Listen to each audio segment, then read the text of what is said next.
أعوذ بالله من الشيطان الرجيم بسم الله الرحمن الرحيم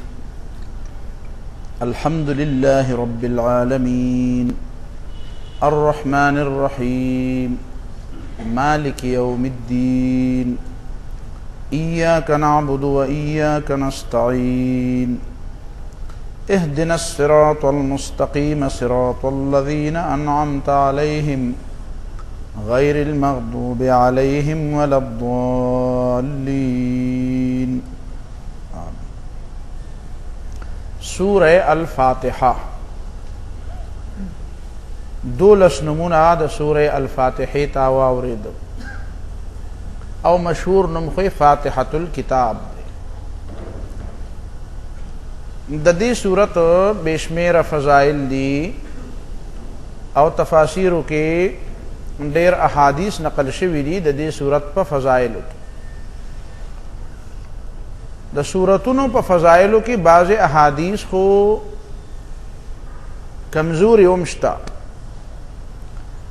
او بعض خلکو لکه تفسیر قرطبی دې ته اشاره کړې ده چې بعض حضراتو د هر صورت په فضیلت کې څه احادیث جوړ کړي دي او بیان کړي دي لیکن د بعض صورتونو په فضیلت کې خو صحیح احادیث هم شته نو هغه تفاسیر د هغې دپاره کتل غواړي لکه حافظ ابن کثیر رحمه الله او ابن عطیه الغرناطی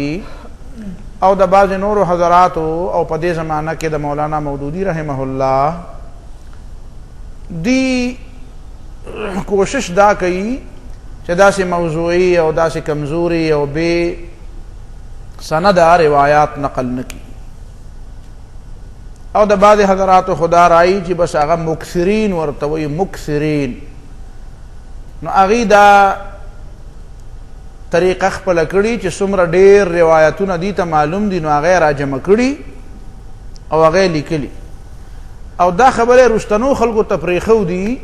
چې هغوی دې پکې بیا چھان بین کوي نو چې کوم قابل اعتماد نو هغه به والي او چې کوم قابل اعتماد نه نو هغه به پرېږدي دا هغه بنیادی وجه ده چې یو اعتراض ذهن ته راځي چې آخر چې بعضې احادیث بې سرو پادي او بے سند دي نو دا د لوی لوی علماو په خپلو کتابونو کې لیکلي ولي نو د هغې وجه تا ته ما وویله ځکه یې لیکلي دي چې هغه وایي چې بس ما ته چې څه میلاو دي زه به دا امت ته وړاندې کړم یو ذخیره به جوړه کړم او دې ذخیره کې بیا چې د کار کم شی دی نو وروستو به خلک راځي هغه به د کار هغه څیزونه اخلي او بېکاره به پرېږدي نو هغه به دې دپاره وخت نه و میلاو شوی ورته او دا یو سړي ځان له ذهني یو سړی صرف ذخیره را جمع کول غواړي او بل پایې کې ښه او بد کتل غواړي ترمذي کې یو حدیث دی د ابی ابن کعب رضی الله تعالی عنه قال قال رسول الله صلی الله علیه وسلم کہ رسول اللہ صلی اللہ علیہ وسلم فرمائے ما انزل فی التوراة ولا فی الانجیل مثل ام القرآن چې په تورات کې او په انجیل کې د سورۃ فاتحه غوندې سورت نه دی نازل شوی او چې په تورات او په انجیل کې نه دی نازل شوی نو په نورو صحیفو کې هم نه دی ځکه تورات او انجیل خو د نورو صحیفو نه غوره دي وهي السبع المثانی او دا فاتحه هغه ده چې قرآن کې ورته السبع المثانی ویلې شوې ده هغه اووه آیتونه چې هغه مکرر دي او مقسومة بیني وبین عبدي ولعبدي ما سأل او دا الله وایي چې زما او زما د بنده په منځ کې تقسیم ده او بنده ته به هغه څه میلاویږي چې څه ده وغوښتو څه دی غواړي نو دا یې فضیلت او بیان نورو روایتونو کې د سورہ الفاتحه د تفسیر قرطبی نقل کړي چې سورہ الفاتحه او آیت الکرسی دا غې نه مخکې د سورہ البقره ابتدائی دا 15 آیتونه او بیا آیت الکرسی او آیت الکرسی پس رستو دو آیتنا. آیت الکرسی خو یو آیت تے ولا یعوده حفظهما وهو العلی العظیم. بیا پس لا اکراہ فی الدین دا آیت شو، او اللہ ولی الذین آمنوا اغبل آیت، دا دو آیتنا ورپسی. او دا سورت آل عمران یو آیت شہد اللہ انہ لا الہ الا ہو، او بیا یو سو آیاتنا بعد بل آیت دے قل اللہم مالک الملک تؤتی الملک من تشاء وتنزع الملک ممن تشاء. نو دا سو آیاتنا چی راجمع کی دا دیر دیر لوی فضیلت راغلے دے. او دا دی تفسیر قرطبی نقل کری چی ہر مانزہ پس سوک وئی نو اللہ رب العالمین با آغا دا مصیبتونو نبچ کی او یا ظلب ورطا دا رحمت پا نظر گوری او دا با بیشمیر گناہو نبینزی. نو دا خپل عادت جوړول پکار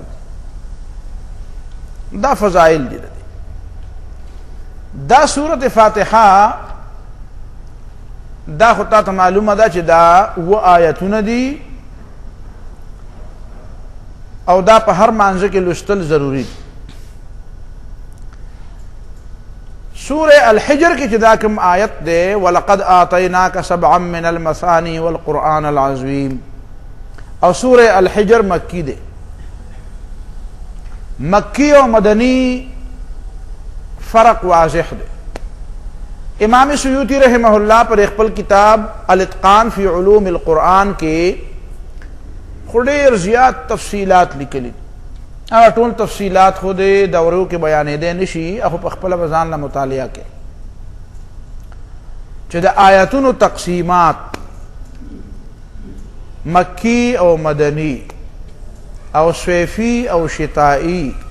او لیلی او نہاری بیشمیر تقسیمون ایلو. نو دا مکی او دا مدنی تقسیم دا لگ مشہور ذکر منگورو با آیا سورتونو تا چہ دا باز سورتونو دا پارے لکلی دا مکیتن او باز تے لکلی چہ مدنیتن. او دا مکی والے او مدنی والے پا اعتبار دا اکثر حالت سرا ذکر بعضی صورتونا دا سی دی دا غیر بعضی آیاتونا لکہ بعضی مدنی صورتونا دی دا غیر بعضی آیاتونا مکی دی او بعضی مکی آیاتونا دا سی دی صورتونا دا غیر بعضی آیاتونا مدنی دی. اختلاف پکیر او بعض سورتون خدا سی دی چی آغا نم مکی دی او نم مدنی دی لکا سورہ مزمل. نو دینا دا دی اصطلاح دا فهم دا پارا دا خبر ضروری دا چی دا پا اعتبار دا اکثر سر دی. اکثر سورت چی آغا مکی نو آغیتا مکی وی اگرچہ بعضی آیاتون مدنی او دارنگے بالعکس. اس دا دا مکی او دا مدنی تقسیم کمونگ دا سی وکو چی مکی دیتا ہوئی چی پا مکہ معظمہ کی نازلی او مدنی دیتا ہوئی چی مدینہ منورہ کی نازلی. نو بیا خدا سی سورتونم دی چی اگر نا مکی دی او نا مدنی دی. لکا سورہ الفتح انا فتحنا لکا فتحا مبینا دا خو چی رسول اللہ صلی اللہ علیہ وسلم حدیبیین فارغ شو او دا مکی معظمین روان شو حدیبیین روان شو. نو پلارا کی دا صورت نازل شنو دا خود مکی نا بہرو مدینی تلا رسیدلے نو. حال دارا جی صورت الفتح تا خلق مدنی صورت ہوئی. دارنگی دا سورہ النساء یو آیت چی ان اللہ یأمرکم ان تؤدوا الامانات الى اہلها و اذا حکمتم بین الناس ان تحکموا بالعدل. دا آیت دا مکی معظمے پدے کعبہ کے دن نازل دے. حضرت عمر رضی اللہ تعالیٰ عنہ فرمائی چی ما دا نبی علیہ السلام ناڑو دا صورت دا آیت اوریدلے نو خوچی دا فتح مکی پا مقابانی نبی علیہ السلام دا کعبی نبار تراواتنو دا آیت پا خلبان دیو. نو دا آیت خو بدے مکہ معظمہ کے دن بدے کعبہ کے دن نازل لیکن دے آیت تا طول خلق مدنی ہوئی او سورت نساء تم مدنی ہوئی مدنی صورت. نو دا دیکھو مختلف تعبیرون دیکھو صحیح تعبیر دا دے چی دا ہجرت مکہ نا مخ کی ہجرت مدینہ نا مخ کی نازلی نو چې په کوم ځای کې نازلې نو ایبا دا به مکی صورت او چې د هجرت مدینه نه بعد نازلی نو په هر ځای کې چې نازلی نو دا صورت به صحیح دا به مدنی صورت. اصل کې مکې ته نسبت او مدینه ته نسبت ولې دی؟ مرکزونه خو دواړه د اسلام دي. مکه هم د اسلام مرکز دی او مدینه هم د اسلامي خلافت مرکز دی. د مکې مرکزیت په دې وجه دی چې هلته کعبه ده او پیغمبر خدا صلی الله علیه وسلم هلته پیدا دی او اصل کلی خو د پیغمبر علیه الصلاۃ والسلام هم دغه مکه معظمه وه او مدینه منورې ته ځکه اهمیت حاصل دی چې خو دار الهجرت دی. والذین آووا ونصروا زی ورکړی دی مو انصارو اسلام له په زړه کې او پیغمبر له او صحابه له په دې کلي کې. نو دا خو ډېره لویه خبره دار الهجره. او رسول الله صلی الله علیه وسلم فرمایي چې زه خو مهاجر یم او که زه مهاجر نه وای نو لکنت رجلا من الانصار، زه به بیا د انصارو سړی د انصارو فرد به. نو د مدینې منورې خو ډېر لوی اهمیت. او بیا رسول الله صلی الله علیه وسلم مکې معظمه کې پاتې هم نشو بلکې مدینه منوره خپل کلی و ولته لاړ، هغه خپل کلی وګڼو. نو د مدینه منوره یو خپل اهمیت او د خلافت مرکز هم دغه مدینه منوره وه. د ابوبکر صدیق رضی الله تعالی عنه او بیا د عمر فاروق رضی الله عنه او د حضرت عثمان رضی الله عنه د دې دپاره خو مرکز هم دغه. لیکن بیا وروستو خبرې لګې ګډې وډې شوې نو د هغې نه بعد مراکز کله کوفې ته او کله د هغې نه شام ته او د شام نه بیا کله بغداد ته او د بغداد نه بیا کله ترکو ته او کله یو ځای ته او کله مصر ته او کله. نو دا دنیا کې بیا اختلافات را پیدا شو. اوس هم دغه د عرب دی خو مرکز مدینه منوره نه ده، اوس ځان له بل مرکز جوړ کړی دی، ریاض مرکز دی، حالانکه مرکز مدینه پکار. د مدینه منورې خپل یو اهمیت. نو دا دواړه مرکزونه دي او دې سره په دې کې د فرق هم نه پرېوځي چې ګینه د مکی صورتونو اهمیت جوړ نشته یا د مدني اهمیت نشته، د دواړو اهمیت په خپل ځای. د اهمیت په لحاظ سره په دې کې څه فرق نه راځي. البته دا د اسلام د مختلفو ادوارو د تقسیم په باره کې د سړي فهم ته یو خبره را اچي چې هغه تقسیم دا دی چې نبی علیہ الصلوۃ والسلام مکه معظمه کې و هجرت نو کړي نو د اسلام د دعوت انداز، د احکام د نزول انداز، د خلکو سره د تعلق او د ربط انداز جدا. او مدینه منوره کې چې بیا هجرت شو نو بیا د احکام او د نزول انداز او د خلکو سره د ربط او د تعلق انداز دا جدا شو. نو دا خبره واضحه ده او ځکه واضحه ده چې نبی علیہ الصلوۃ والسلام د مکې معظمې نه هجرت نو کړي نو مکه معظمه کې رسول الله صلی الله علیه وسلم داغه خبره چا منله نو منله، خوښه وه چا نه منله نو نه منله. او اختیارات د نبی علیہ الصلوۃ والسلام په لاس کې نه و، اختیارات خو د مکې د خلکو په لاس کې و. او د مکې معظمې خلک نبی علیہ الصلوۃ والسلام هم آزادانه خبرو ته نه پرېښوده بلکې آزادانه مونځ ته نه پرېښوده. ارأيت الذي ينهى عبدا اذا صلى ارأيت ان كان على الهدى او امر بالتقوى. او قرآن پس بیا رستوی کلا لئن لم ينتهي لنصفعا بالناصیہ. نو ابو لہب او ابو جہل خاص کر د نبی علیہ الصلوۃ والسلام پر مکه معظمه کې مانځه ته نه پرېښه او داغه یو خاص وجه ده. ابرست راضی سورہ البینہ کی سورہ العلق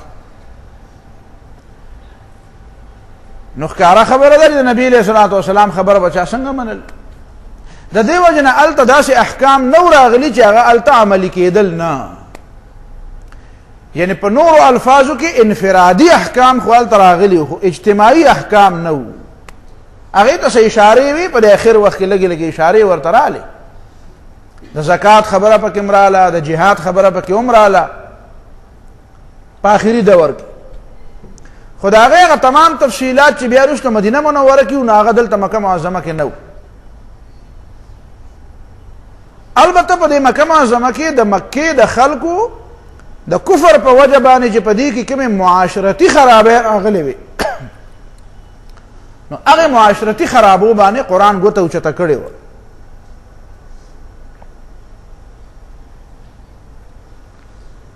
لکه د مثال په طور باندې سوره المطففین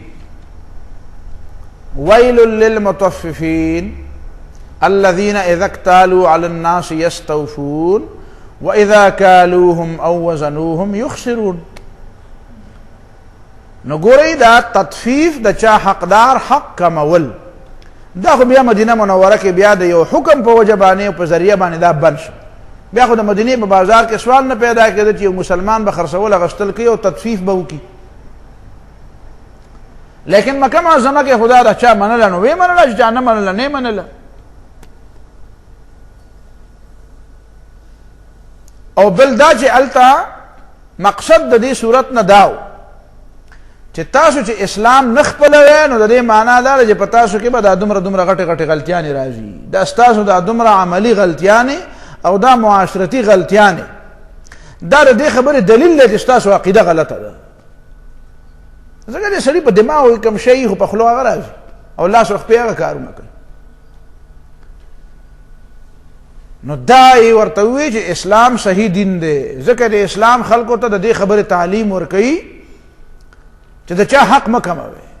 او شرک ورته د دې خبرې تعلیم ورکوي چې بس وهی د خلکو مالونه. نو ستاسو د معاشرې د نظام دپاره کم یو عقیده خوښه ده. د دې عقیدې دا نتایج دي او د دغه عقیدې دا نتایج دي. نو دا خبره خو یې وکړه. لیکن دا چې زکات فرض دی، زکات ورکې، روژه ونیسئ، حج له لاړ شئ، زکات ورکې، جهاد وکې، شراب مسکې، بے حیايي مه کوئ، غل نه لاس پرې کې. نو دا قسمه احکام خو مکه معظمه کې نشو چلېدی ځکه چې اختیار نه و. او الله رب العالمین خپل احکام چې دي دا د تعطل نه ساتل چې زه حکم نافذ کم او هغه بیا عملي کېږي نه. نو ته به یې توحید خبره خو هم نه وه عملي، میا خو عملي وه. د دې نه غټه عملي بله څنګه چې حضرت بلال رضی الله تعالی عنہ وهلم خوري او احد احدم وایي. نو عملي کول ته نور څه ته وایي؟ خدا خو انفرادي خبره وه. خو کومې خبرې چې د اجتماعیت سره تعلق ساتي لکه د تجارت اصول، د بیع و شراء اصول، یا ایها الذین آمنوا لا تاکلوا اموالکم بینکم بالباطل. نو دا آیت په مکه معظمه کې څنګه براتو؟ ځکه چې هلته خو د مسلمانانو په خپل منځ کې لین دین نه و، یوازې خو د دې معاشره د هغې د معاشرې نه څه جدا خو نه وه، خو ټوله یو مخلوطه معاشره وه. یا دا چې د سزاګانو سره کومې خبرې تعلق ساتي چې په فلانکې غلطۍ باندې به د فلانکې سزا. نو د دې قسمه خبرو تعلق مکه معظمه کې ځکه نه کېده چې اختیارات نه وو.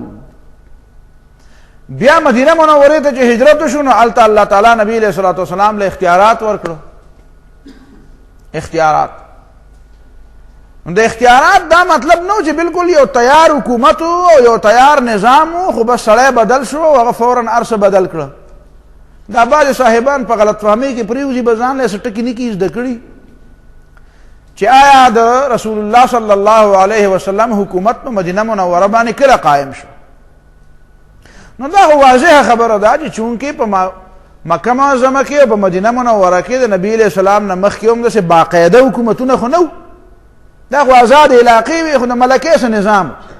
سرداري سیستم، قبایلي سیستم، جرګه سیستم. نو د مخکې نه خو دا چې منظم حکومت نه و چې د هغه حکومت په دې باندې یو انقلاب راغی یو فوراً یو بل حکومت راغی او هر څه بدل شو. هغه معاشره خو د داسې باقاعده حکومتونو سره عادت نه وه. نو رسول الله صلی الله علیه وسلم د مدینې منورې د هجرت سره د اسلامي ریاست بنیاد کېښودی شو او دا ریاست بیا ورو ورو ترقي کوله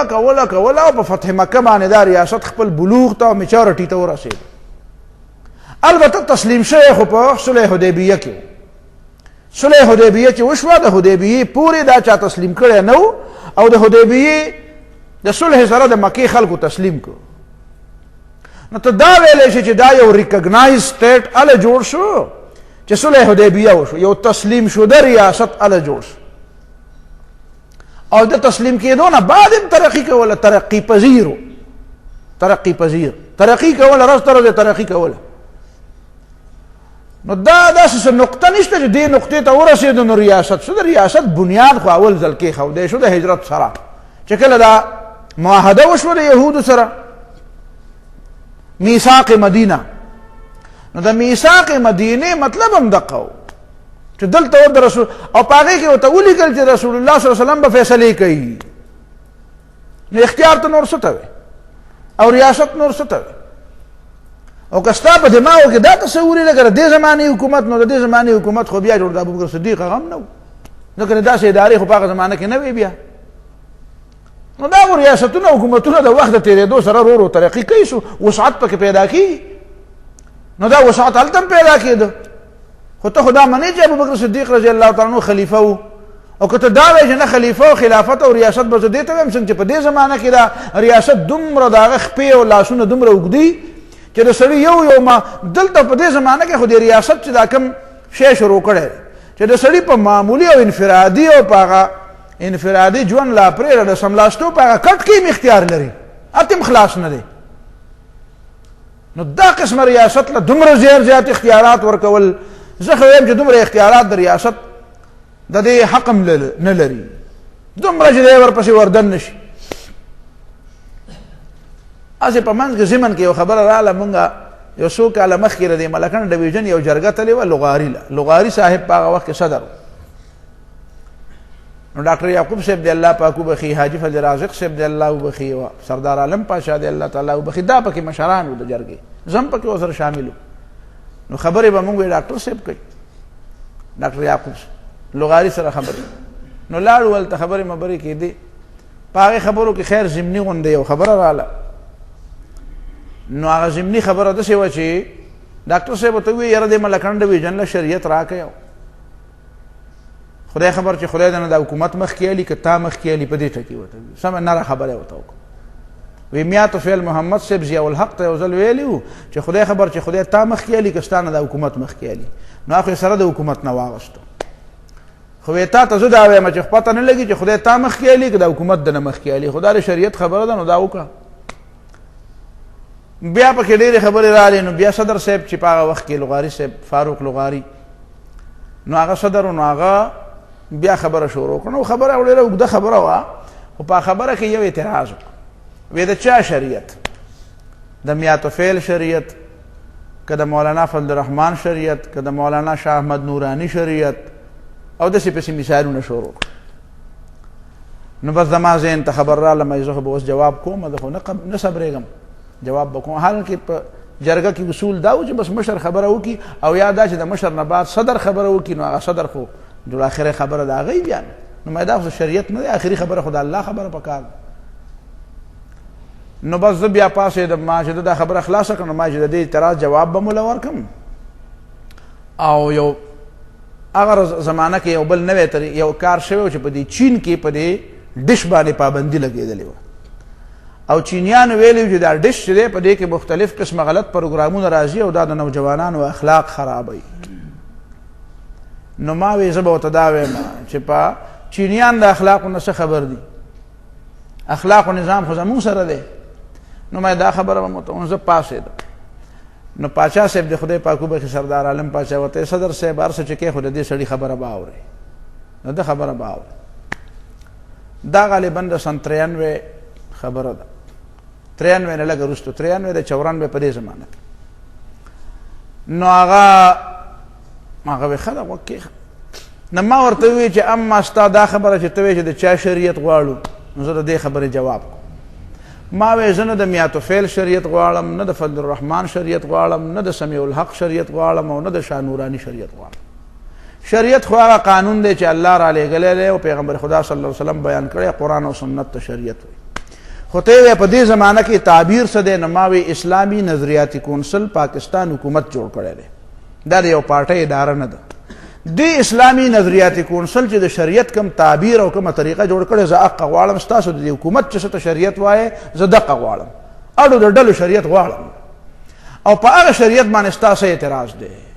نو هغه سره خو اعتراض نه و نه هغه بلسته نو خاموش په دې خاموشي کوم سره لګونه خپه شي چې دا ولې د زدسي نیغ په نیغه خاموش کړم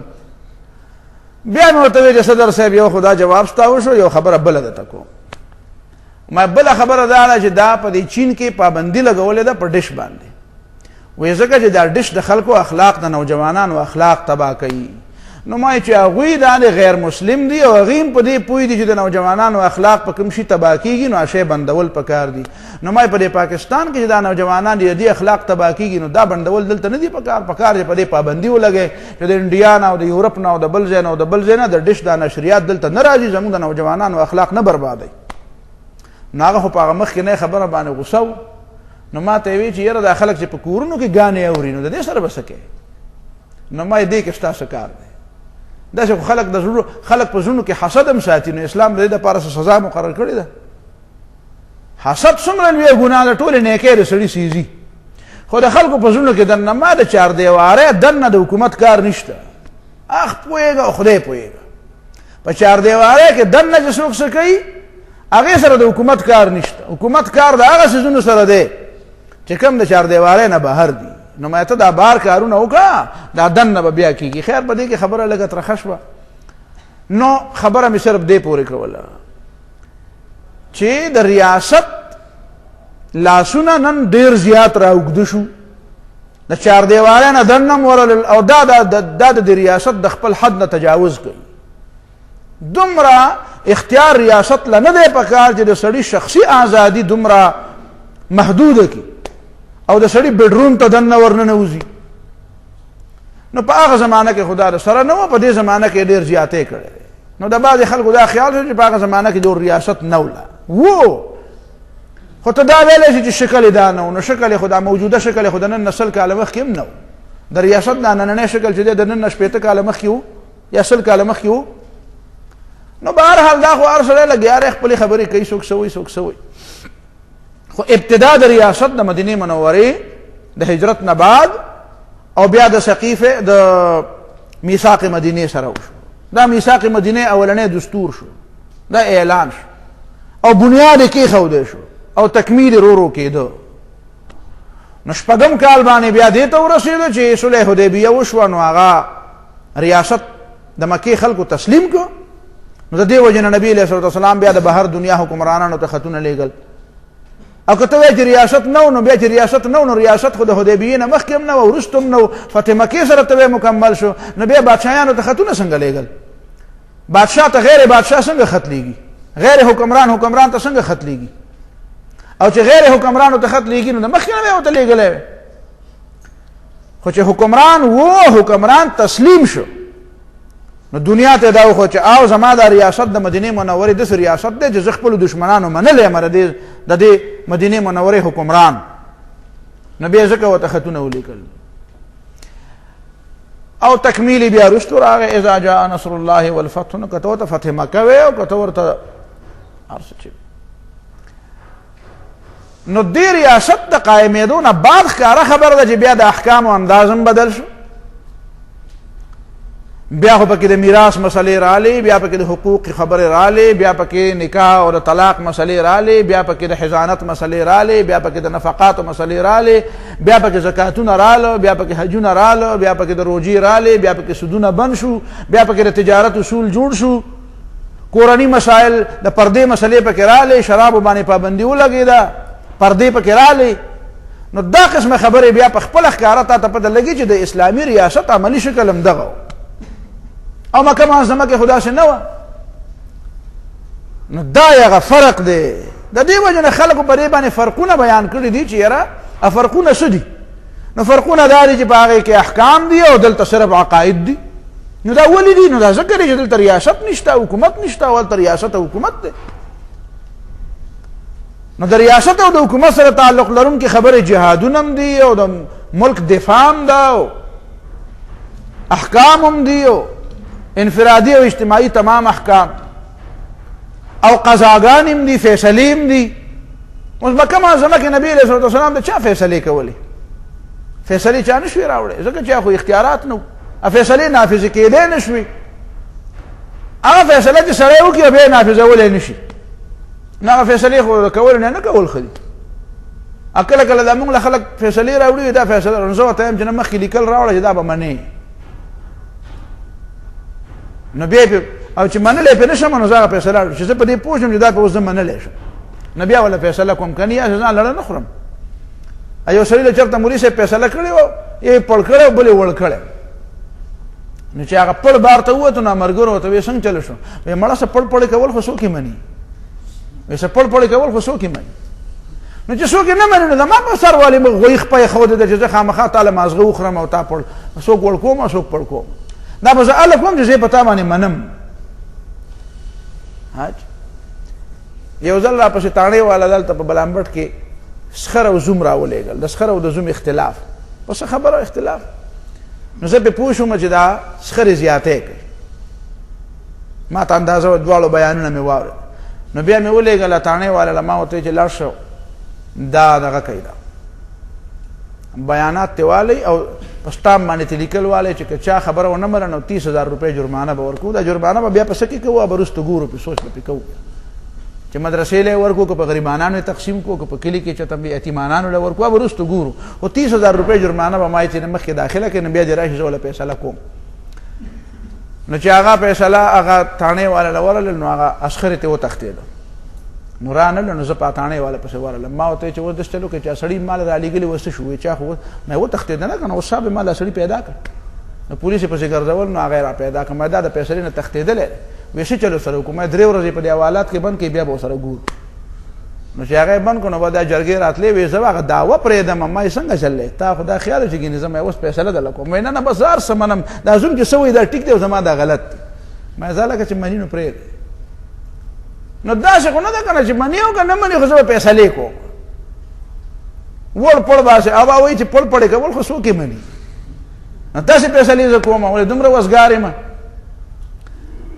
نو دا خبره هم د دغه حدیث نه زده کړې ده او د دې سیرت او د دې تاریخ نه مې زده کړې ده، اسلامي تاریخ، چې نبي علیه الصلوة والسلام په مکه معظمه کې ولې فیصلې نه کولې؟ ځکه چې هغه فیصلې د هغه به څنګه نافظې کېدې؟ قوت نافظه نه و، او قوت نافذه بیا مدینه منوره کې پیدا شو. نو هلته بیا چا ویلي وی چې زه نه منم، هسې پړ پړ کوي، بیا دې چا ویلي وی چې زه نه منم. حضرت عمر رضی الله تعالی عنه چې په توره سړی وهه، نو حضرت عمر رضی الله عنه خو د مکې معظمې باشنده و او مدینه منوره کې سړی په توره، او هغه سړی انصاري و، هغه سړی د مدینې باشنده و چې په د سټې ته والوځه. هغه د نبي علیه الصلوة والسلام فیصله ونه منله، وی حضرت عمر دې پکې فیصله وکړي. هغه وی چې د نبی علیه السلام فیصله څوک نه مني، نو عمر داسې فیصلې کوي. نن سبا هم خلک ډېر ارمان کوي، وایي یاره عمر پکار دی. ما عمر پکار دی، خو ډېر عمر رضی الله عنه پکار دی، خو چې راغی بیا به ټول نه مخکې ته نه منې، ځکه ما ته پته ده. او ځینې کسانو خپل جومات له مسجد عمر فاروق نوم ایښودی، ما له ډېره خندا راشي. زه چې کاش عمر فاروق خو یو ځل سره د خپل جومات تماشې له راغلی وی، او چې کتلې وی چې دا کم کواتیک دلته ناست دي او دا کم خرایر دلته ناست دي او دا څه وایي،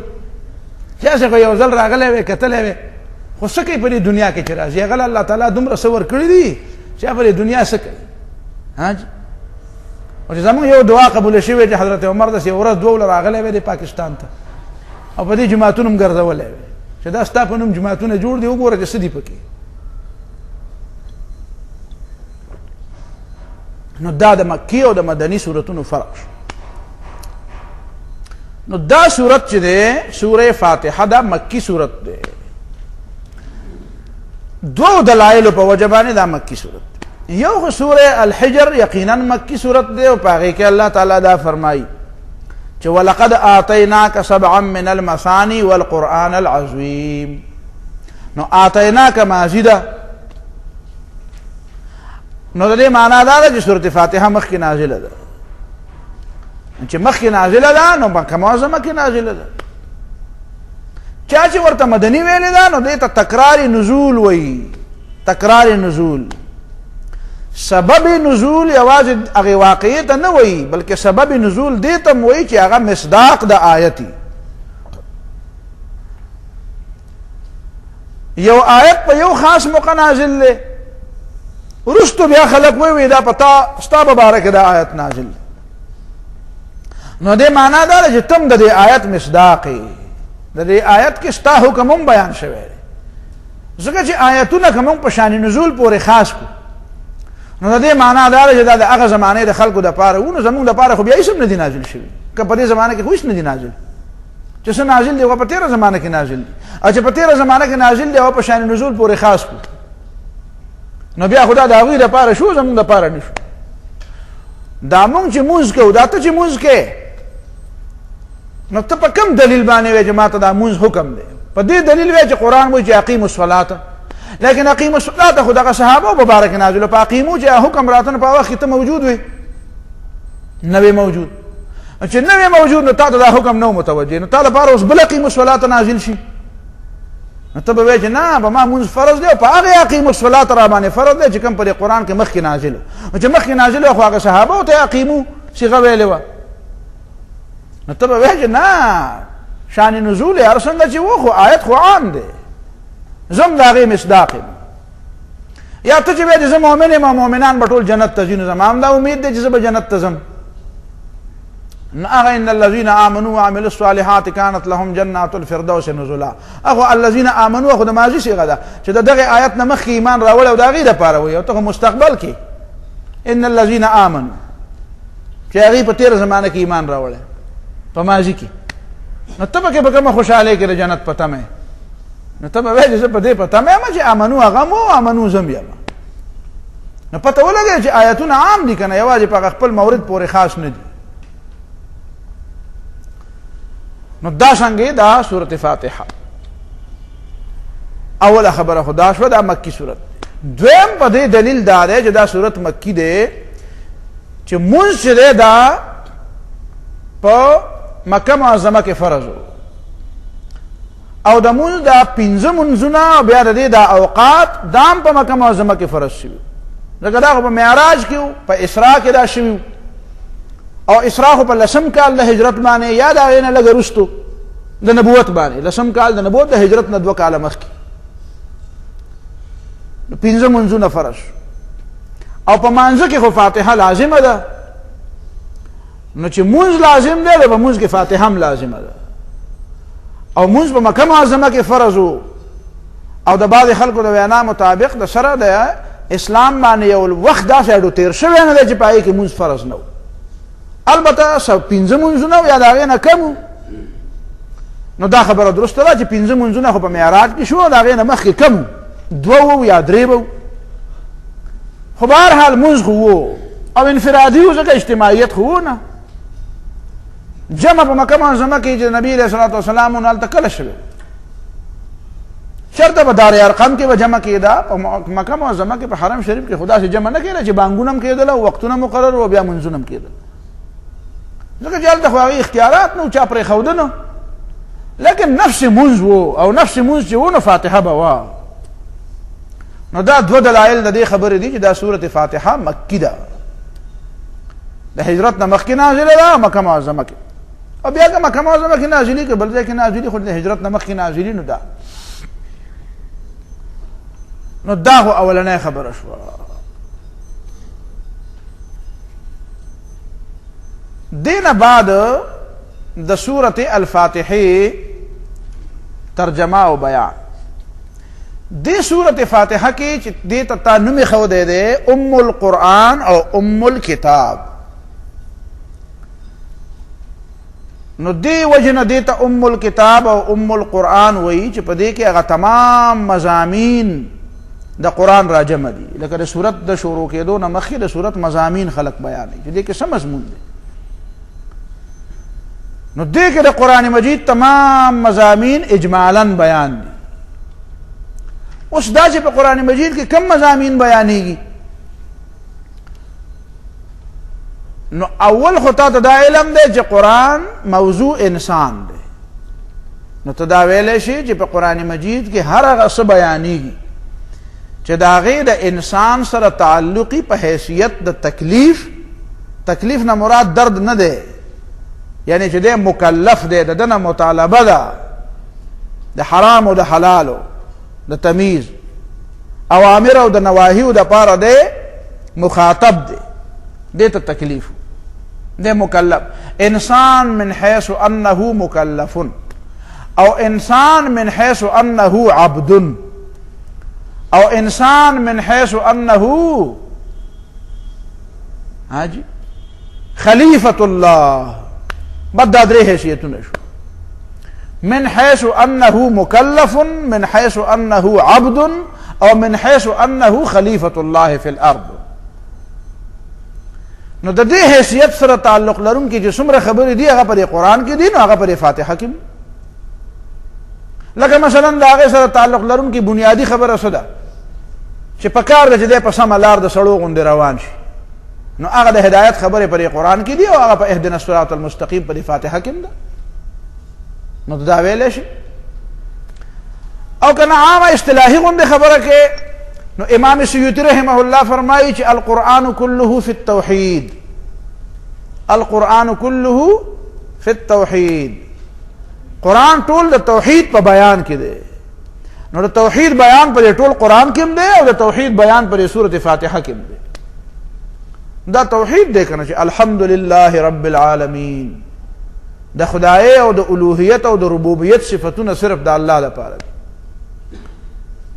چې رب العالمین دے رحمان او رحیم دے مالک یوم الدین دے د عبادت لائق دے نو ایاک نعبدو مدد بتغواړي نو ایاک نستعین دعا بتغواړي نو اهدنا الصراط المستقیم انعامنا بتغواړي نو صراط الذین انعمت علیہم د غضب نه میزان بچکې نو غیر المغضوب علیہم د خطا لارو نه میزان بچکې ولا الضالین نو دا د توحید بیان شو او توحید بس دکې د قرآن نو اهدنا الصراط المستقیم په خپل عقل چې کوم توحید بیان کې به نیمګړی ځکه زما دا خیال دی چې دې زما خیال خطای خو زه به تا ته توحید بیان کوم چې ډیرو خلکو چې د هغې دعوه دا ده چې موږ توحید زده کړی دی هغې هم توحید نیمګړی زده کړی نیمګړی داسې خو نشم ویلی چې نه دی زده کړی خو نیمګړی زده کړی نو توحید به مکمل زده کړي نو دا معنا شو په ټول قرآن کې هم توحید او په سورۃ فاتحه کې هم توحید او که د بعضې نورو خلکو رایې وی نو درې مضامین بیانېږي توحید رسالت او آخرت نو قرآن مجید کی توحید هم بیان شو الحمدللہ رب العالمین رسالت هم بیان شو صراط الذین انعمت علیہم په منعم علیہم کی اصل څوک دي د ټولو نه اول چې لوی انعام پې شوی دی خو انبیا دي او رسالت نه پس آخرت هم دی نو مالک یوم الدین نو دا درې واړه مضامین په فاتحه کې راغله که ته د امام ولی الله دهلوی رحمه الله خبره کې نو هغه دا ده چې هغه وی په قرآن مجید کې 15 مضامین دی هغه ته علوم خمسه وی الفوز الکبیر فی اصول التفسیر بنیادی کتاب خو په فارسی کې دی خو اوس عربی کې ترجمه شوی دی ملاوی کېدای شي په اردو کې به هم چا ترجمه کړی نو هغې کې وی چې د قرآن علوم 15 دي علوم خمسه ورته وی علوم خمسه 15 علوم چې اول دی علم الاحکام احکامو کی گورے احکام اعتقادیہ او احکام عملیہ دواړه شامل دي نو علم الاحکام عقیده به څنګه ساتي او څنګه به نه ساتي نو توحید د رسالت دا ټول عقاید ملائک آسمانی کتابونه انبیاء قدر جنت جہنم عقائد پک دام احکام دی خدا احکام اصلیہ و توایا اعتقادیہ او احکام فرعیہ یا احکام عملیہ دام دی فرائض دے منز دے روجہ دا حج دے زکاة دے نکاح طلاق دے حرام حلال دی داتو گاونڈی حق دے او جہاد دے او دا دے او دا تجارت دے او دا غی اصول دی او سود حرام دے او تجارت حلال دے دا طول احکام دی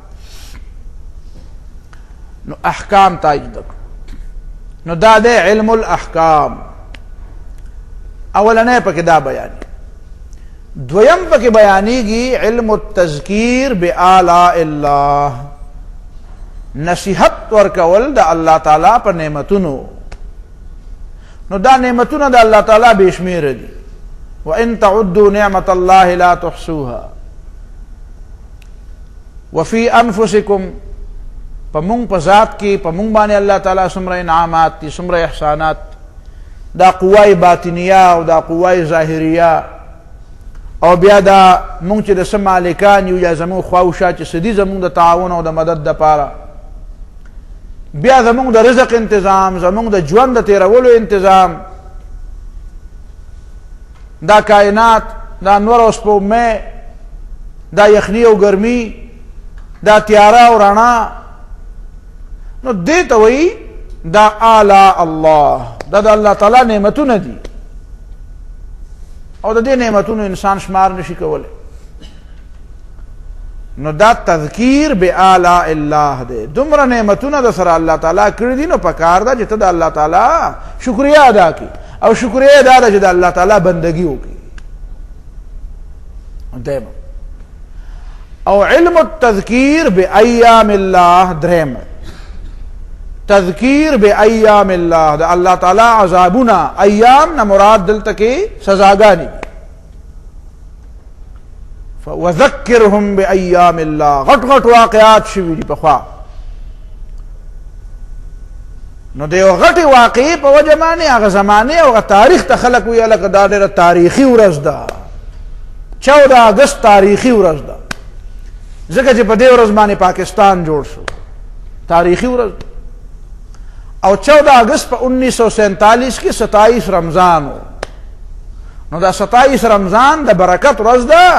او دا عام خلق دا وینا مطابق دا دا لیلت القدر می نو دا اللہ تعالی یو غیبی نظام ہو چی پا دغا ورز بانی 14 اگست 1947 کی دا 14 اگست ورز چیوا دا دا 27 رمضان ورز ہوا دا اشارہ و دا اللہ تعالی طرفنا چی دا پاکستان گوری دا سی ورکوٹ خبر ندا دا اللہ تعالی پر خپل غیبی قدرت جوڑ کرے پر رمضان کے اللہ تعالی رسول اللہ صلی اللہ علیہ وسلم پر بدر کی فتح ور کرے وا پر رمضان کے اللہ تعالی رسول اللہ صلی اللہ علیہ وسلم پر مکہ معظمہ کے فتح ور کرے وا پر رمضان کے محمد بن قاسم تا پر راجا داہر بانے فتح ملاو شوی وا پر رمضان کے اللہ تعالی پاکستان جوڑ دا اتفاقیات خودی کے سے اشارات نو دا 14 اگست ورز ولی غٹا ورز دا یوم تشکر دا دا یوم تجدید عہد دا دا دا اللہ تعالی دا بر صغیر پا مسلمانان یو ډیر لوی احسان دے چی پاکستان جوڑ دا پاکستان جوڑی دا اللہ تعالی دا طرف نا ډیر لوی انعام مونگی قدر نکو مونگی قدر نکو خیر پا دی موضوع بل وقت چرتا بحثو اگا دارے چی دا وطن پا دنیا کی واحد وطن دے پا مسلمانانو کی چی دا دا یو نظریه پا بنیاد جوڑ دے دا پاکستان نے علاوہ اس مسلمان مملکتون ډیر زیاد تی اس مملکت پا دی دنیا پا مخبانے دا جغرافی پا کتاب کی راغلے دے و پا یو نقشہ بانے راخکارا شوے دے نو اگا پا اگا بنیاد ندے راخکارا شوے چی پا کم بنیاد بانے پاکستان راخکارا شوے دے ذکر دا جوڑے دو پا وقت کے وی پاکستان کا مطلب کیا لا الہ الا اللہ او چی جوڑ شو نا پا 1949 کی چی بیا قرارداد مقاصد پاس شو نو پا قرارداد مقاصد کے دا عبارت لکلے رہے اسم پا آئین پاکستان کے دا شتا چی دا دی مملکت اصل واقدار او اصل مالک اللہ رب العالمین دے دا دا چا خیل خاندان دا چا ڈلی دا چا قوم دا چا پارٹے ملکیت نہ دے او دا دی ملک حاکم اعلی او مقتدر اعلی او سورن اللہ رب العالمین دے او دا دی ملک دا باشندگانو پلاس کے دا ملک امانت دے دا قسم عبارات دا دنیا پا یو دستور کے پا مسلمانانو ملکونو کی نشتا او کتا دا دستور نا پیجانی نا بیاد استاذ راڈو خبر نکو ہم تب یادا چا تدرت المسپخین زوتا وا تب یاد پا دی نپوی دیوی دا دستور پا کسی تو دا بعضی خبری ورڑی رضیات اہمی نن سبا رزینو خلقو دا رائے دا دا پاکستان او ہندوستان و یو شے نو چې یو شی دی نو ته دې جولې ته وګوره ته هندوستان ته لاړ شه دلته موله مازغه مه خوره لاړ شه هلته آزاد پکې غوړدانګې وهه او هندوستان ته ووایه ما له نیشنلټي راکړه نو زه به دا پاکستان د نوزګار کې خدای پاک ته دلته څه کوې بیا چې یو شی دی چې یو شی دی نو ته ما ته دا ووایه چې د پاکستان سپریم کورټ فیصله کړې وه چې سود حرام دی نو د هندوستان سپریم کورټ ته یو ځل داسې فیصله وکړه چې سود حرام دی هغه بله ورځ زما د پاکستان سپریم کورټ فیصله وکړه چې دا د بار نه چې کوم فیډز راځي کوم خوراک راځي دی چرګانو له سپریم کورټ از خود سوموټو ایکشن واغست او دا یې وی چې د بهر نه کوم خوراک راځي څه دپاره چرګانو له نو په هغې کې د سور او د خنزیر دغه شامل ده د څه ورته اینه شامله ده اجزا پکې شامل دي اینه او ته دا واپس کې دا جایزونه ولې ځکه چې خنزیر الله تعالی حرام کړی دی نو په هندوستان کې د څوک وایي چې دا حرام دی سواین فلو خو په انډیا کې په ټوله دنیا کې راغلی بل زموږ په پاکستان کې هم اخبار کې راغله وایي سواین فلو دپاره های الرټ کړه دلته په سواین سو خرس لګوي سواین څه ته وایي د خنزیر غوښې ته وایي نومونه ولا بدلوي پخوا د دې نومو بیکن انګریزۍ کې به د خنزیر ته خو پیګ وایي په انګریزۍ کې خو د خنزیر غوښې ته بیکن وایي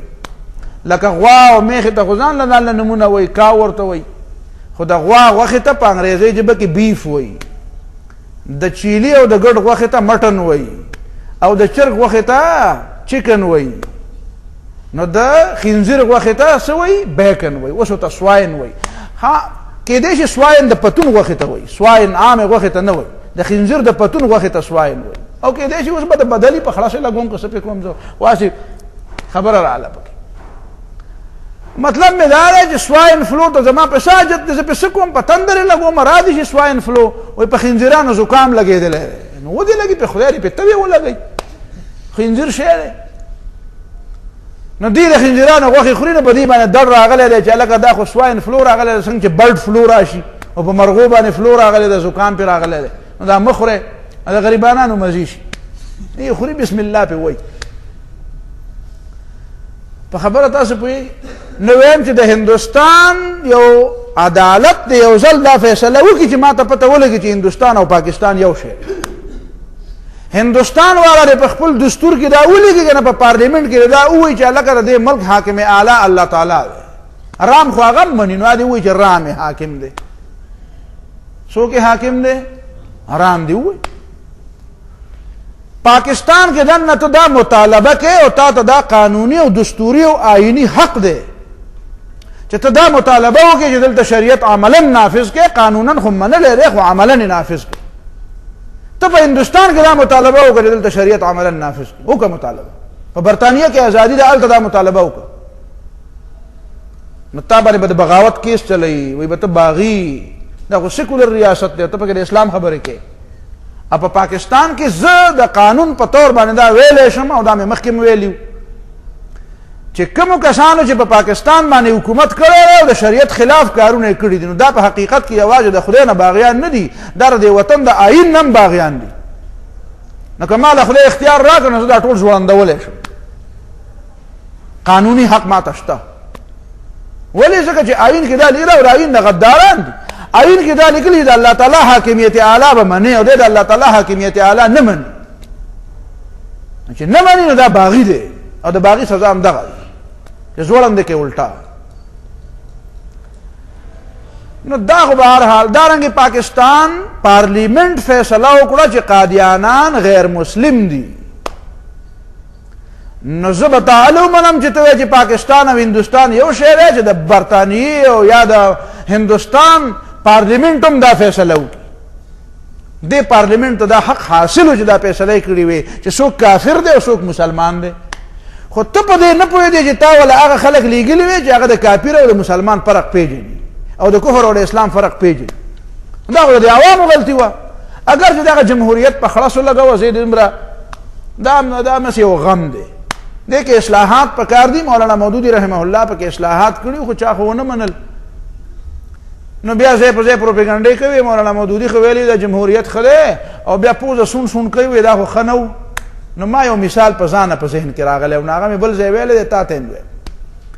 ما دی جمهوریت د اصلاح د پاره دا خو مغربي جمهوریت او دا خو د کفر نظام خو مولانا مودودی د اصلاح د پاره وقتی تور یو تجاویز ورکړیو چې خیر دی مونږ به د برداشت د حد پوری کم نه کم حد پوری به مونږ برداشت کو سو پوری چې لاغه ایډیل او معیاري نظام نه راغلی نو د هغه وخت پورې د برداشت کولو لپاره په دې پښتو پوهېږي دا چرته مولانا مودودي نه دی ویلی چې دا مغربي جمهوریت چې هغې ته ډیموکراسي وایي دا جوړ ایډیل او معیاري نظام دی معیاري نظام خو اسلام شورایت نظام دی خو په دې ملک کې د کار کولو لپاره موږ د جمهوریت نه کار الو دا به طور داسې استعمالو لکه ګاډی چې ته استعمالوې نو ګاډی خو انګریزانو جوړ کړی دی ته خو زبرګې نه په ګاډي کې څه کوې خو پیاده ځه که نه نو ته وایې یاره څه وکړم او دا خو به کوم نو مولانا مودودي دا وایي دا بعضې آرا او دا بعضې څیزونه مونږ استعمالو نو هغې کې به مونږ ورو کوشش وکړو چې د هغې دومره د هغې هغه خرابۍ نه دي هغه کم نه کم شي نو د هغې د هغه خرابۍ د کمولو دپاره او په هغې کې د اصلاح دپاره چې دا کم از کم قابل قبول شي په دې پښتو پوهېږي چې په دې نه پوهېږي نو لګیا یې کاڼي ولي دیوالونو له سر راچي کله څه وایي په خپله خبره هم نه پوهېږي د بل په هغې هم نه پوهېږي نو دوه خبرې مې درته دا وې چې دا یې نه ویلې چې دا معیاري دی دا یې نه ویلې چې زمونږ رای زمونږ اختیار راشي نو دقه معیاري نظام به نه د هغه معیاري نظام د راوستو پورې چې دا موجوده نظام چې دا خبیث نظام دی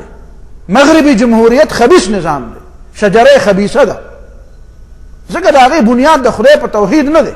د الله په منلو نه دی د شریعت نه په بغاوت او په ازادۍ دی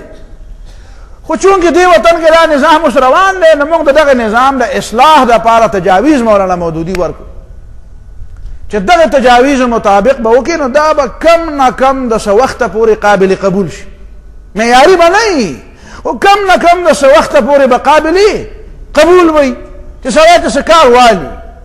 منزل ته پرې ورسي نو تا هغه ترمیمات او امندمنټس چې پکې مولانا کړي وو هغه اصلاحات پکې کړي تا په ځای پرېښودو هغسې جون کارتون یم په هغه شکل کې هغه مغربي جمهوریت راواغستو او اوس وایي چې هلکه دې خو د اسلام دپاره فایده ونه کړه نو پوزه تروه تروه کوې نو وایي هلکه مولانا مودودي غلطه خبره کړه ته د مولانا په خبره اړه پوه شوی دی دا اړو زده کړې نه ده نو ما د دې مثال یو ځای کې خلکو ته وویل نو خلک رانه خفه شو خپل خلک مې خو خفه شو را اپنے بھی خفا مجھ سے ہیں بیگانه بھی ناخوش نو ما وی چې مولانا مودودي ویلیو چې هلکه چرګ به څنګه پخې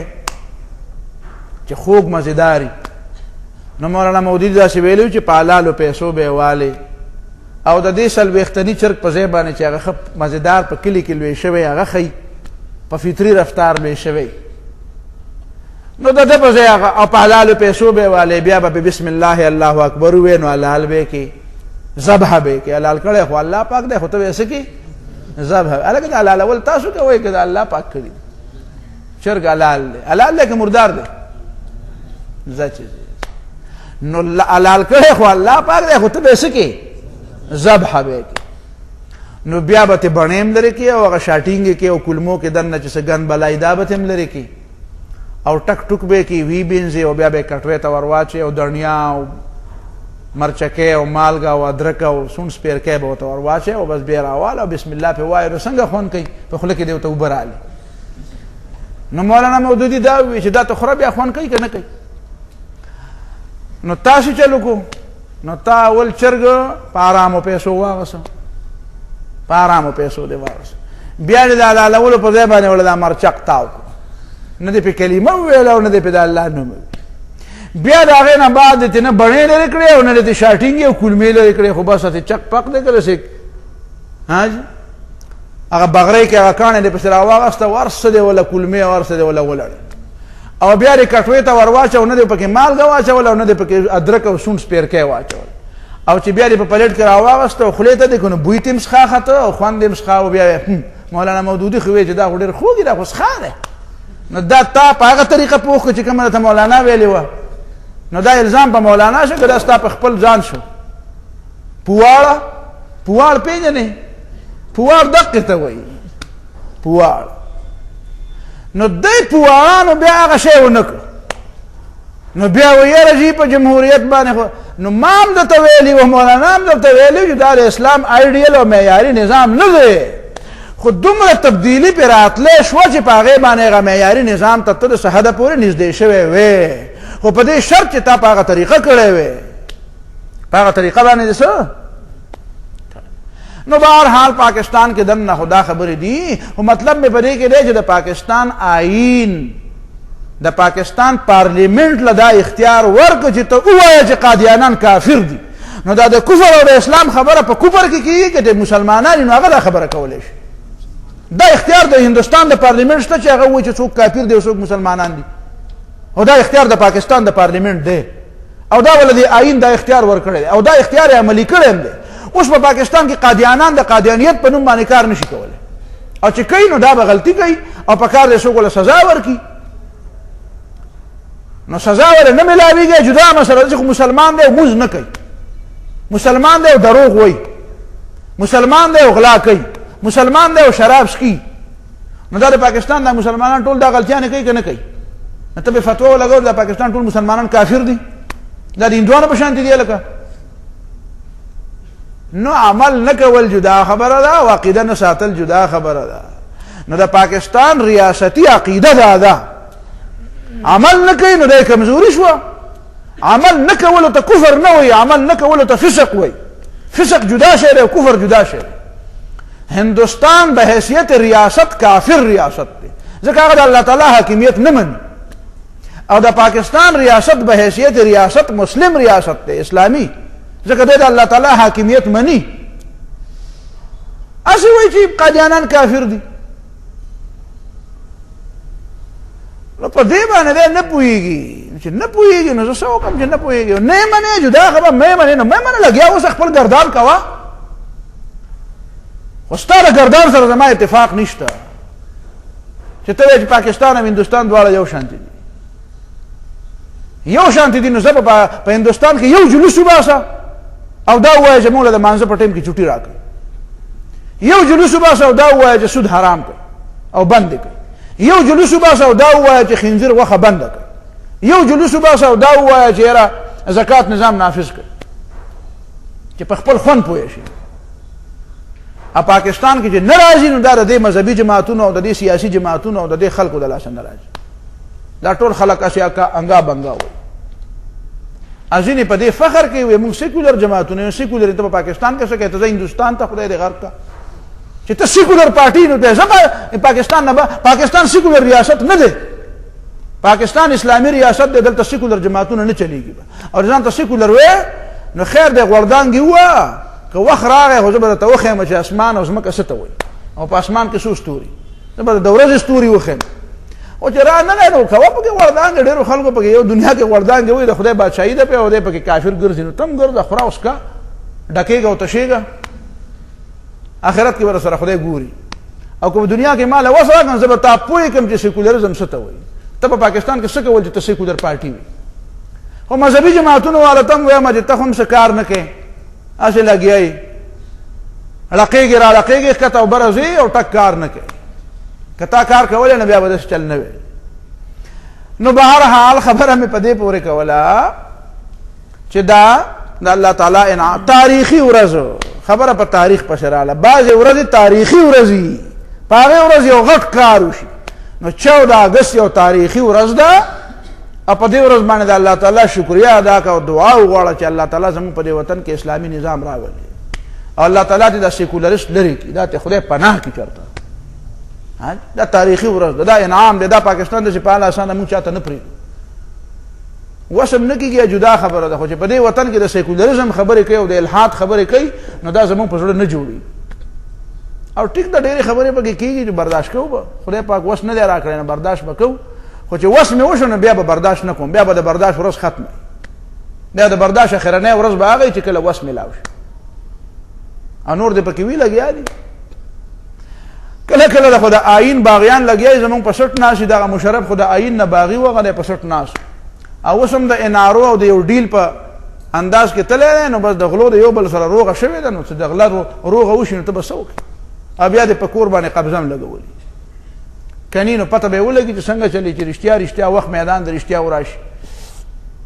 نو دا به دعا کوو چې الله تعالی له داسې غلو نه او د ډاکوانو نه او د شیطانانو نه دا ملک وزګار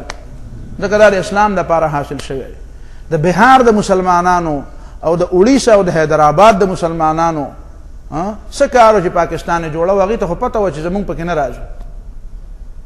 هغه بهاریان غریبانان اول راغلل نو بنګال ته مشرقي پاکستان ته راغلل د اسلام دپاره د بهار نه هجرت وکړو وایي چې اسلام دی پکې پاکستان کا مطلب کیا لا الہ الا اللہ نو هغوی ته خو پته وه چې بهار په پاکستان کې نه شاملېږي نو هغوی راغله مشرقي پاکستان کې پناه واغسته مشرقي پاکستان بیا لاړ د پاکستان نه ختم شو او بنګلادیش ته جوړ شو نو هغوی ته وایي تاسو خو پاکستانیان یې تاسو دلته څه کوئ نو هغوی غریبانان هلته مجنبیان شو اوسه پورې 30 کاله وشو اوسه پورې پاکستان ته د راوستو انتظام نشته او ګناه یې دا ده چې په پاکستان دپاره قرباني ورکړې د خپل وطن یې پرېښولی دې خلکو خو خپل وطن د اسلام دپاره پرېښی دې خلکو خو قربانۍ ورکړې نو بهرحال دا ضمني خبره راله تذکیر بایام الله ایام ورځې په ورځو کې غټ غټ په قوم نوح باندې طوفان راغی په فرعونیانو تباهي راله په عادیانو تباهي راله په سمودیانو تباهي راله د لوط علیه السلام په قوم تباهي راله د صالح علیه السلام قوم تباه شو دا دی ایام الله ایام الله تذکیر بایام الله چې دې نه یېرېږي هغه رب څه ستړی خو نه دی هسې کمزوری شوی خو نه دی دغه بادشاهي څه کمزوري شوې خو نه ده نو هغه رب اوس هم شته او د هغه رب هغه قوت اوس هم بحال دی هغې کې څه کمی نه دی راغلی نو تذکیر چې ګوره یاد ساته هغه نافرمانۍ ونه کړي چې کومې تېرو قومونو کړې وي کنی داسې عذاب به در باندې راولي چې نه راولي نو دا د هغه مهرباني ده یا به وخت نه پوره ځکه د هر شي دپاره وخت دی وکل شیء عنده بمقدار د هر یو کار دپاره د الله تعالی په نسبت باندې یو وخت دی د مرګ هم یو وخت دی د دنیا دروانېدو هم یو وخت دی د عذاب د راتلو هم یو وخت دی انما یاتیکم به الله وما انتم بمعجزین چې الله یې راولي نو څوک به منع نه کړي نو دا تذکیر بایام الله دا د قرآن په علومو کې امام ولی الله وایي یو علم دی علم الاحکام علم التذکیر بآلاء الله او علم التذکیر بایام الله او سلورم دے تذکیر بالموت وما بعده مرگ را روان دے او دا مرگ نه بعد بیا دوباره جون را روان دے او حشر دے نشر دے قیامت دے قبر دے وزن الاعمال دے صراط دے عمل نامے بر تقسیمیگی قیامت کے بر فیصلے کیگی نو دا دے تذکیر بالموت وما بعده چې مرگ را یاد کا او دا مرگ نه بعد جون را یاد کا اصل جون خو هغه دی دا په قرآن کې دا مضامین بیانېږي او پنځم پکې علم المخاصمه بیانېږي مخاصمه مناظره مباحثه علمي بحث به مناظرې به هسې د پړ ور دپاره به مناظرې نه وي باقاعده دشمن به په تا اعتراض کوي او ته به په هغه اعتراض هله به جواب ورکړې جواب قادیانیان به اعتراض کوي بدعتیان به اعتراض کوي پرویزیان به اعتراضونه کوي سیکولرست به اعتراضونه کوي بیدین خلق به اعتراضونه کوي ملحدین او د خدای نه منکر خلق به اعتراضونه کوي عیسایان به اعتراضونه کوي یهودیان به اعتراضونه کوي کمیونست به اعتراضونه کوي سوشلیست او نیشنلیست به اعتراضونه کوي اته به ځان لغلی ناسي زما استادونه ما ورته یو ځل ما مطلب دا و چې د باندې زه د مولانا مودودي څه کتابونه وګورم او ډېر مشر عالم نمل مولوي صاحب الله دې وبخي ډېر مشهور عالم نو هغه سوات کې ما سبق وی په سن 76 نو هغه ما وی چې د باندې ما یو ځل وی ما یاره جي قادیانان دا اعتراض کوي وی قادیانان څه ته باید اسه وی دا خو غټ خبيثان دي وی دا ته څه کوي چې د دې سره کېنې ما زه سره نه کېنم خو تاسو خو کوي وی د دیو نه ځان لشه دیو سره مه کېنه ما یاره جي هغه خو تپوسونه کوي څه جواب وله ورکړو وی څه خبرې من څه جواب بیا ما ولا د مولانا مودودي کتابونه راوړل چې مې ولا په حق راو بستره مې ولا خمزداره جوړه کړه خپې مې ولا شاپي کول شروع کړم مولوي صاحب دا کتاب ته ګوره زه دله چې په خو نو چې کته دا سره پاسه د ما ته وی الکه دا مودودي خو ډېر جوور عالم دی دا دغه انداز دا کتاب چې به ما ته ویل دا کتاب باندې به دا ګوته داسې کېښوده چې ما دا کتاب یې وشله او دا عادت داسې به سبق ویل نو داسې جوړې خبرې به کولې. نو بیا ما ته تا ما سره ډېر ښه وکړو، تا ډېر بې علم نه تاسو خبر کړو. نو دا به ته ګورې که نه، په دې خو کار نه کېږي چې لکه قادیانان دا وایي او پرویزیان دا وایي، ته وایي به دا د خبیث زامن دي، په تندر یې ولګوه. نو د خبیث زامن دي، هغه وایي زه څنګه د خبیث ویم؟ زه ته ما ته ووایه څنګه د خبیث ویم؟ ته مې ما پوه که داسې انداز کې علم حاصل که چې ستا نه بیا د سوري نه دې یریږي، بیا چې پوهېږي چې لکه چې دی خبر نه شي. ګوره غلي کښېنئ، داسې په مخکې خبرې مه کوئ. داسې اسلام خو داسې زمري تیاروي، ګیدړان نه تیاروي چې تښتي د خلکو نه، زمري تیاروي. داسې د ځانه جوړ کړه چې په دنیا کې د اسلام داسې علمبردار جوړ شي چې خلک وایي چې هلکه ګورې د ده په مخکې خبرې مه کوئ. نو دا علم غواړي دین. دغه یو ځل خبره وکړه جیری فالویل، مثال درته بیان 2003 کې هغه بی بی سی له انټرویو ورکړ، او جیری فالویل د بش پیر دی، او د په حقیقت کې يهودي خو ځان ته عیسائی وایي، او په امریکا کې په زرګونو سټیشن دي چې هغه د هغه نظریات او د هغه افکار خوري، او هغه دا خبره به بانګ د حل ښه په ډاګه کړې ده چې امریکا سیکولر ریاست نه دی، دا مذهبي ریاست دی، او مذهبي ریاست عیسائی یهودي ریاست دی، و عیسایم دی او یهودیم دی. نو هغه یو ځل دا خبره وکړه چې په دنیا کې 3 لوی شخصیات تیر شوي دي، بی بی سی ته انټرویو ورکول. وی یو محمد دی صلی الله علیه وسلم، او یو موسی دی علیه السلام، او یو دی عیسی علیه السلام. وی موسی علیہ السلام او عیسی علیہ السلام دا امن پیغمبران، دا امن داعیان، او محمد صلی اللہ علیہ وسلم نعوذ باللہ من ذالک وی دا دہشت گردے علم بردارو، دا وینی توی کری دی، خلقی وجلی. او موسی علیہ السلام او عیسی علیہ السلام دا امن علم بردار. نو چې دا خبره د بی بی سی له انټرویو ورکړه، نو ما بیا په تقریر کې، په کلاو مجلس کې په تقریر کې دا وی، او نت را سره په خپل نو مرګورو ته ما وی چې تاسو په نت باندې او داغه ایمیل نمبر پکې و پاغه بی بی سی نه مونږه ډاونلوډ کو هغه داغه بیان داغه پکې خپل ایمیل ما ته چې دی ایمیل کې ته ولېږه. نو ډیرو کسانو وته ولېږه زما دا خبره، ما زړه دنه یو تاسو کو ما د جواب راکړ. نو ایمیل خو سره خپل ګوري، کار ورځ نه په دوه درې ورځ خپل ډاک ګوري.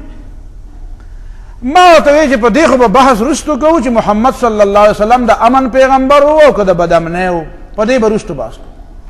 خو تا خدا وی چې عیسی علیه السلام د امن پیغمبر دی، دا زمنم چې د امن پیغمبر دی، خو دا راته ووایه چې د عیسی علیه السلام په خپل مرګ وفات دی که چا وجلی. زما عقیده خدا ده چې وما قتلوه وما صلبوه ولكن شبه لهم وما قتلوه یقینا بل رفعه الله الیه. دا چا وجل نه دی، الله تعالی اوچت کړی دی اسمان ته، او دا د اهل سنت والجماعت عقیده ده، او چې چا دا عقیده نه گمراه دی. او په دې به خبره کوو ان شاء الله. بعضی مولیانو ته بیا تاسو گمراه نشئ ویلی، خو بیا به څنګه چل کوئ په هغه ځای کې. ما کتابونه راوړي دي، به حواله در کوم، هغه جدا مسله. خدا خو تاسو سره خبره شو، الته خبره جدا. نو ما زما خدا تاسو وایي چې عیسی علیه السلام دا صلیب تاسو د عیسایانو ولې په غاړه اچولی دی، دا کراس نشانم ولې په غاړه کړی دی؟ ځکه ستاسو عقیده دا ده چې عیسی علیه السلام په سولی شوی دی. دا چا په سولی کړی دی؟ زما عقیده خدا یا او ته دا د امن پیغمبر دی. نو دا د امن پیغمبر چا وجلی و؟ یا زما عقیده ومنه، نو دا ووایه چې دا چا وجلی نه دی. نو ټول عیسایان ووایه چې د اوسه پورې مونږ دا 1900 کاله دا 2000 کاله مونږ دروغ وی. اعلان وکړه فالویل ته ویم که ته که څه جرأت وي نو ته اعلان وکړه چې دا 2000 کاله مونږ دروغ ویلي چې عیسی علیه السلام څه شوی دی؟ پانسي شوی دی. او که دا چا پانسي کړی سم چې ستاسو عقیده ده او کراس هم غاړې ته اچولی دی، نو دا چا؟ نو ښکاره خبره ده چې دا یهودیان وایي مونږه، جیوس وایي مونږه. نو بیا چې یهودیانو د عیسی علیه السلام پانسي کړه، نو د دې نه دا ثابته نه شوه چې د ټول نه لوی ټیررست او دهشتګرد ریاست او دهشتګرد قوم دا یهودیان دي، ځکه چې دوی ستا له وینا مطابق هم د امن پیغمبر وجلی دی. نو بیا تاسو د عیسایان بیا د دویم اعلان وکړئ چې هلکه په ټوله دنیا کې د ټولو نه ازلي او ابدي دهشتګرد او تاریخي او د 2000 کالو راسې دهشتګرد قوم دا د یهودیان دي. نو زه جرأت وکړئ دا ووایي، نو یا دا ووایه او یا دا ووایه، د دې نه علاوه بله څه خبره شته؟ یا دا ووایه چې عیسی علیه الصلاة والسلام دا ورسره زه منم چې عیسی علیه السلام د امن پیغمبر دی، دې کې خو شک نشته. خو یا دا ووایه چې د اسلام خبره درسته ده چې نه دی وژلی شوی، نو ولې هم 2000 کاله دروغ وی، په دې باندې د دنیا نه معافي وغواړئ او دې قوم ته ووایه چې هلکه زموږ دا عقیده غلطه ده، عیسی علیه السلام نه دی پانسي شوی. نو دا کراس مراس لرې کړئ، دا صلیب لرې. او یا دا ووایه چې او عیسی علیه الصلاة والسلام وجلی شوی دی، نو چې چا وجلی دی نو هغه دهشتګرد دی که نه، ځکه چې هغه خو د امن پیغمبر و، هغه چا له څپېړه هم نه و ورکړی. نو چې څوک ټولې دنیا ته امن ورکوي او د امن پیغمبر یو چا له په ژوند کې څپېړه هم نه یې ورکړي، او یو قوم راځي او تر اوسه پورې 2000 کاله وشو چې هغې سینه ډبوي وایي او موږ وجلی دی، نو دا قوم بیا دهشتګرد دی که نه دی؟ نو بیا اعلان وکړي چې دهشتګرد بیا د ټولو نه اول لوی دهشتګرد څوک دی په دنیا کې؟ یهودیان دي. نو ما زه دې جواب راکړه. نو تر ننې ورځې پورې لا ما ته جواب نه دی میلاو شوی، تر ننې ورځې پورې جواب نه دی میلاو شوی. بیا دې ووایي او بیا دې زما د خبرې جواب راکړه. تاسو په دې خبره ورسېدئ که ونه رسېدئ؟ نو ته به داسې نه کوې چې په ګوټ کې به پټېږې، نه، ته به جرأت پیدا کوې په ځان کې. اسلام دا خو څه داسې د شرم دین نه دی، کفر شرم دی، الحاد شرم دی، د توحید په مقابله کې شرک شرم دی، د محمد رسول الله صلی الله علیه وسلم په مقابله کې بل څوک آیډیل او نمونه جوړول په مقابله کې دا پیغور او دا شرم دی. دا خو ډېر لوی عزت دی چې سړی اسلام له غاړې ورکوي، اسلام او د توحید عقیده دا خو د احترام او د عزت عقیده ده. هغه سړی خو د شمله جګه ګرځوي په ټوله دنیا کې، دا خو د عزت خبره. زه نه خاموش کېږم، ما سره خو حقیقي شی دی، ته دروغ وایې ته ولې نه خاموش کېږي؟ تر ننه ورځې پورې زه بیا دا وایم، بیا تاسو ورته ولېږئ ایمیلونه، BBC والا نه یې واله ایمیل، ورته یې وایه زما دغه جواب څه شو؟ ستا چې یو خبره کړې وه د هغې جواب خو میلاو نه شو، دا 8 کاله وشو 2 کاله وشو، جواب پکار دی میلاو. خو د الله تعالی احسان ته ګوره چې په دې 2008 جنوري کې د برطانیې د ټولو نه لوی عیسائی، هغه د امریکې د ټولو نه لوی عیسائی، د برطانیې د ټولو نه لوی عیسائی روون ویلیم چې د چرچ آف انګلینډ چیف دی، سربراه دی، هغه په جنوري 2008 کې بیان ورکړ چې محمد صلی الله علیه وسلم د ټول دنیا د امن د پاره په یوازې دومره کار کړی دی چې دومره کار په شریکه باندې تمام انسانانو نه دی کړی. الله تعالی د جواب انتظار، دا مسلمانان حکمرانان دا شرمیدلی خو خاموش ناست، دا شرمیدلی خو د چا د جواب نه دی. پکار ده چې یو حکمران دا جواب ورکړی وی فال والله. لیکن الله تعالی غیبی نظام دا وکړو چې د برطانیې د چیف آف چرچ آف انګلینډ چیف چې کوم دی روون ویلیم، هغه دا جواب ورکړ او دا یې وی ورسره دا وی چې زما خوښه دا ده چې په برطانیه کې د اسلام بعضې قوانین نافذ شي، ځکه چې محمد صلی الله علیه وسلم چې دنیا له کوم قوانین ورکړي دي او محمد صلی الله علیه وسلم ورکړي دي، موږ خو وایو الله تعالی ورکړي، فرق دغه دی. نو محمد صلی الله علیه وسلم چې دنیا ته کوم قوانین ورکړي دي، وی د دنیا امن بغیر د دین نه راځي او د دین ښه قوانین په دنیا کې اډوشته نه وي. زما خوښه دا ده چې په برطانیه کې د بعض اسلامي قوانین نافذ شي. دلته په پاکستان کې دا خره نه مني چې ته وایې اسلامي قانون پکار دی، وایي ته مړه ته پکې د سیاست خبرې کوي. او برطانیې والا هلته عیسائی وایي په برطانیه کې بعضې د اسلام قوانین پکار دي. او تاسو ته پته ده چې بیا په برطانیه کې په 4 ښارونو کې، په لندن کې، په برمنګم کې، په مانچسټر کې او په بریډفورډ کې، په دې 4 ښارونو کې باقاعده اسلامي عدالتونه هغې قایم کړو. او هلته اوس بعضې خلک را پاسېدلي دي، وایي په برطانیه کې اسلامي قانون باندې فیصلې وایي دا تاسو څه کوئ؟ و دا خو عدالت خلاف تاسو بل څه شی کوئ؟ په ملک کې 2 قوانین دي. نو حکومت والا جواب ورکړی دی، وایي خیر دی، دا به یې داسې، دا به یې دا ښه دي. نو دا روون ویلیم دا خبره وکړه. بیا د برطانیې د وزیر اعظم نه امریکایانو کې چا تپوس وکړو، وایي ستا د وطن د ټولو نه لوی د عیسایت لوی سربراه هغه پکاره خو د عیسایت علمبردار او هغه د اسلام خبرې شروع کړي. نو د ګورډن براون نه تاسو کو حاجی وایس اف امریکا ریډیو والا چې دا استاد روون ویلیام چې دا خبره کړې دا صحیح ده که غلطه ده ته څه ویل دی مبارک. نو ګورډن براون ولا جواب ورکړ دا په ریکارډ ده دا خبره. ګورډن براون ولا جواب ورکړ چې روون ویلیام د څه اخوا دی خو سړی نه دی،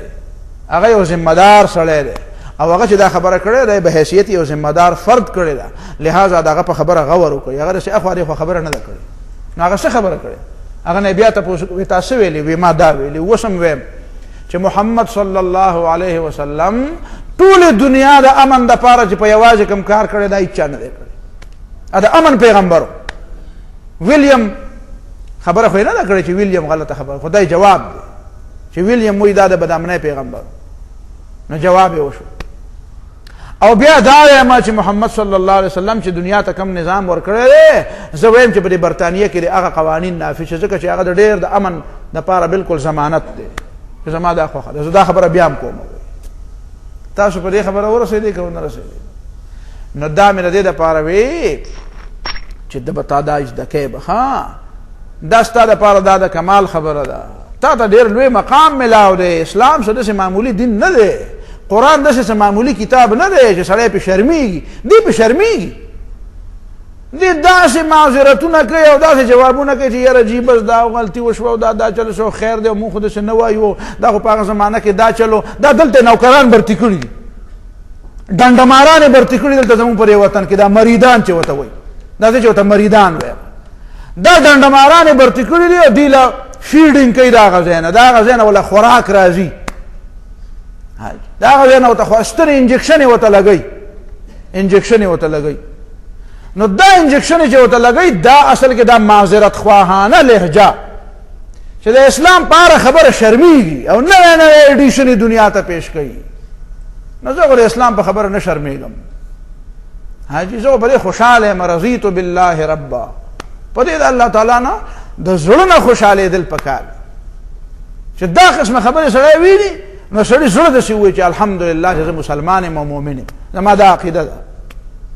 قرآن داسې کتاب دی ته پې شرم، قرآن داسې کتاب دی فیه ذکرکم، په دې کې خو عزت دی او ته لګې معذرت نو دا ولا دا بار نه ورته انجکشن یې میلاوېږي، هغه ځای نه اوږد سرنجي په دې د هغه برطانیې نه او د هغه نه ډک کړي او کش دلته یې په ده کې تش کړي، دا مازغه ولا ډک کړي. پوهېږې په خبره؟ دی بیا لګوي په ځان پوهېږي نه، په ځان نه پوهېږي. نو تاله به انجکشن یې والي. نو ته ولې په اسلام کې شرمېږې؟ نو بیا ته صفا انکار وکړه. نو هندو شه نو په یو بټخېله خو هندو نه ورانېږي، یو دی پکې بل زیات شي. هله په هندوستان کې لږ هندوان دي، په یورپ کې لږ انګریزان دي، یو پکې ته زیات که نه ووایه که نه وایه زه پکې نه یم. نو څه چل به وشي؟ نه ورانېږي پې. هندوان څه لږ خو نه دي، یو پکې ته زیاتي شوې او عیسایان هم څه لږ نه دي، یو پکې ته بل شوې. نو داسې چل ورسره کوي چې په دغه شرمېږي او داسې په ښکاره راځي. نو زه وایم مقابله پکاري او په مقابله کې ښه غیرت پکاري. دا په بوسو کې اوبه به وتلله، په هغه یو تاوېږه په بله را تاوېږه، ښه نیغ په نیغه ګولۍ وله بالکل مقوسې ګولۍ ته پکې اډواجت نشته چې یو د لاړ شي او پناه شي او بل ورته ډز ښه د راکټ په شانتې نیغ په نیغه یې وله، دا مازغه وله نوله. بل نقذف بالحق على الباطل فيدمغه فإذا هو زاهق. بل نقذف بالحق على الباطل، موږ دا حق را الو او د دې حق په ذریعه باندې پرې باطل گزار کو. نو فيدمغه، نو دا گزار یا شي تخنی نه دي، تخنی نه دا خواوشای نه ولي. فيدمغه دا مازغه ولن ولي، دا مازغه ولا ورانه پرې سری گزار کوي. نو فإذا هو زاهق، نو دا باطل بیا سي دا بیا په تیښته دی، د خپې نه وي، داسې په پردو خپو ولاړ، داسې په دوکه ولاړ. حق خو حق دی، د خپې دي مضبوطې، د باطل خپې کم دي. خو دا نن حق د هغه چا په لاس کې دی چې په هغې کې نه جرت شته او نه پکې ایمان شته او نه د قرآن داسې زده کړي. د دنیا سره محبت دی او د آخرت محبت یې پړه کې نشته، د دنیا یره ده او د آخرت یره یې پړه کې نشته. نو معذرتونه کوي او چل ول کوي او دا جی دی، دا مطلب دی، هیڅ مطلب نه دی. خو ته دلی، اسلام د دلګانو دین نه دی. فلیقاتل فی سبیل الله الذین یشرون الحیات الدنیا بل چې دنیا دې خرڅ کړي او آخرت دې اغستې هغه سړی به دا کار کوي او چې دنیا یې اغستې او آخرت یې ورکړی نو هغه دې بیا بل لار اختیار کړي دې بیا صفا اعلان وکړي سړی دې پرېږدي زینار دې په غاړه کې بیا هېڅ حاجت نشته چې دی مسلمان دی دته اډو اسلام محتاج نه دی نو دا 5 علوم دي دا 5 څه دي دا علوم په قرآن کې بیانېږي او دا په سورۃ فاتحه کې بیانېږي او څنګه بیانېږي نو ان شاء الله بل ورځ بیا وخت کېده سبا بیا جمعه د چټي شو ان شاء الله بارک الله ربنا